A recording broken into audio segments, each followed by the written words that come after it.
The Hook or the Hookman is an urban legend about a killer with a hook for a hand attacking a couple in a parked car. The story is thought to date from at least the mid-1950s, and gained significant attention when it was reprinted in the advice column Dear Abby in 1960. It has since become a morality archetype in popular culture, and has been referenced in various horror films. Legend. The basic premise involves a young couple parking at a lover's lane. The radio plays while they're making out. Suddenly, a news bulletin reports that a serial killer has just escaped from a nearby institution. The killer has a hook for one of his hands. For varying reasons, they decide to leave quickly. In the end, the killer's hook is found hanging from the door handle. Different variations include a scraping sound on the car door. Some versions start the same way, but have the couple spotting the killer, warning others, and then narrowly escaping with the killer holding onto the car's roof. In an alternate version, the couple drive through an unknown part of the country late at night and stop in the middle of the woods, because either the male has to relieve himself, or the car breaks down and the man leaves for help. While waiting for him to return, the female turns on the radio and hears the report of an escaped mental patient. She is then disturbed many times by a thumping on the roof of the car. She eventually exits and sees the escaped patient sitting on the roof, banging the male's severed head on it. Another variation has the female seeing the male's butchered body suspended upside down from a tree with his fingers scraping the roof. In other versions, the man does return to the car only to see his date brutally murdered with a hook embedded in her. Origin. The origins of the Hook legend are not entirely known, though, according to folklorist and historian Jan Harold Brunvand, the story began to circulate sometime in the 1950s in the United States. According to Brunvand in The Vanishing Hitchhiker, American Urban Legends and Their Meanings, the story had become widespread amongst American teenagers by 1959, and continued to expand into the 1960s.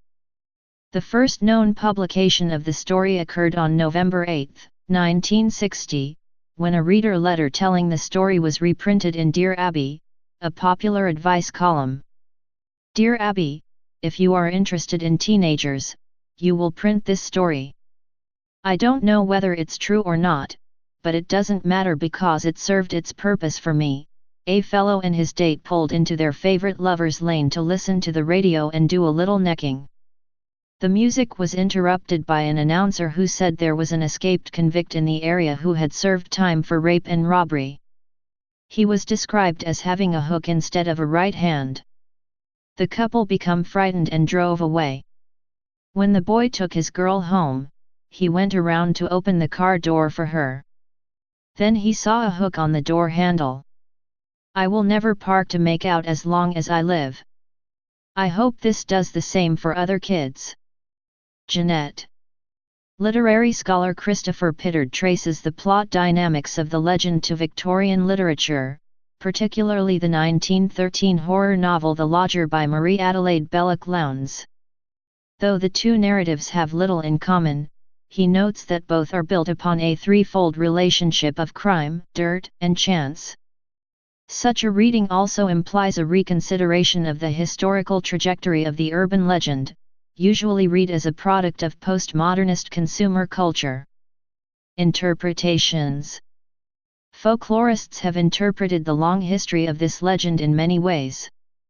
Alan Dunn's Freudian interpretation explains the hook as a phallic symbol and its amputation as a symbolic castration.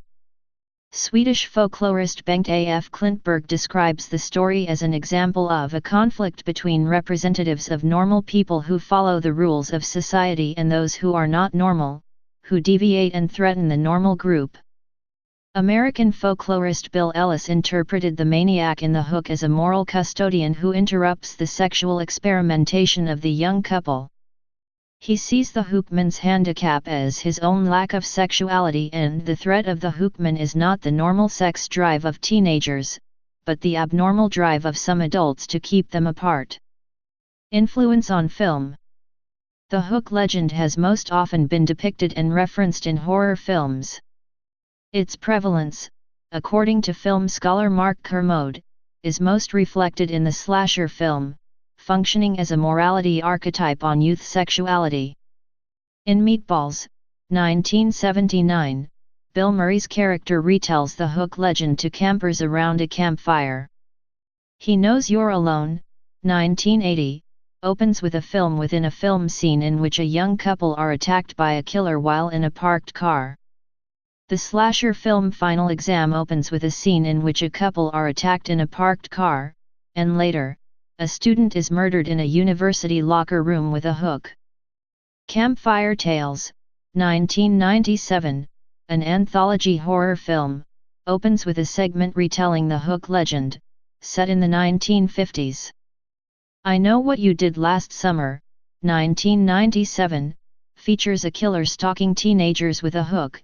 At the beginning of the film, the central characters recount the Hook legend around a campfire.